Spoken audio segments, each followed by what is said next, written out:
Hey guys, it's Jeff with hustlepaintball.com, and today I'm going to be going over the new Virtue Crown 2 speed feed for the Dye Rotor. Now, the Rotor has a lot of different options for the speed feed, so Crown really had to come up with something special that's actually going to make you guys, buy it and use it, and one that makes it different and better than anything else out there. So we're going to go ahead and jump into the Rotor, go ahead and install this bad boy, and show you everything it does. So opening up the packaging, the first thing you notice is that it does come with extra fingers. Now, there's a couple different things you can do with these extra fingers.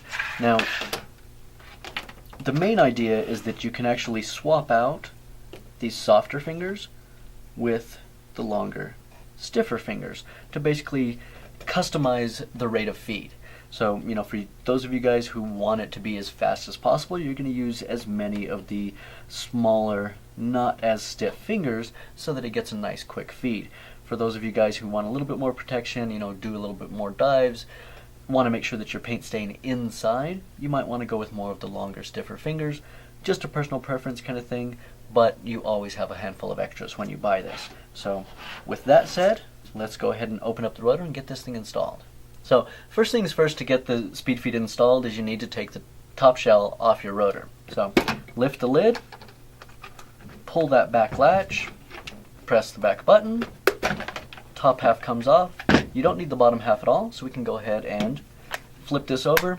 5 screws on the bottom. You do need to take all of these screws out before you can install the rest of the speed feed. So I'm going to go ahead and get started on that. Once you get those 5 screws removed, all you have to do is hold on to that top lid section. The rest of it comes right off. Now, this is probably the hardest part on the Rotor, is to be able to remove this lid. Now, right underneath, and I'm not sure how much of this you can see, but right in there, there's a small metal pin, and all you have to do is push that about halfway through, and then that lid comes off pretty easily. So I'm just going to go ahead and grab my pick here, push that pin just far enough through to be able to get this lid up, and it slides right out. Most of the time, that little spring will fall out. Don't worry about it, it's pretty easy to put back together, and especially if you're changing over to speed feed, you don't really need it much anymore anyway. Once you have the lid removed, go ahead and bring back in that top shell, and right around the back, you do have all those tiny little posts, which match up perfectly with the holes on the crown too.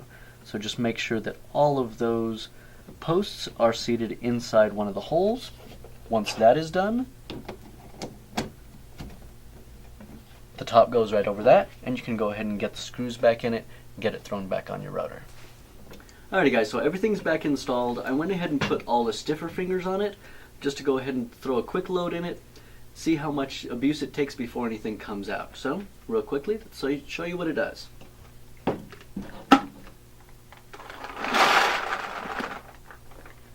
Feeds pretty nicely. Once everything's in here,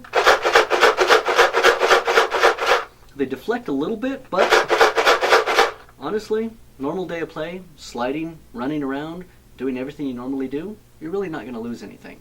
Now, if you have some of the soft fingers in there and you do some real aggressive slides, you are going to lose some balls every now and then. If you turn it upside down and shake it, you're going to lose a couple balls every now and then. But is that going to happen in a game? Not usually. So, for all intents and purposes, this is going to keep everything in your Rotor that you put in there. So, great feed, installs really simple, gives you multiple different options for configuration as far as how fast you want it to feed, how many different fingers you want in there, all of that kind of stuff. So depending on your position, this can really be an ultra customizable option for you. So if you guys have any questions on the Crown 2 or any of our other videos, just email us at videos@hustlepaintball.com. And if you want to pick this up, or the Rotor, or the pods, or the paint, just check out hustlepaintball.com and you'll find everything you need there. Also make sure to check out PB Riot, see what the community is saying about all the new gear. Also remember to like us on Facebook, follow us on Twitter, definitely check out the blog because we have more of those coming out, and definitely subscribe to this YouTube channel because, well, more videos are coming every single day. Thanks guys, we'll see you next time.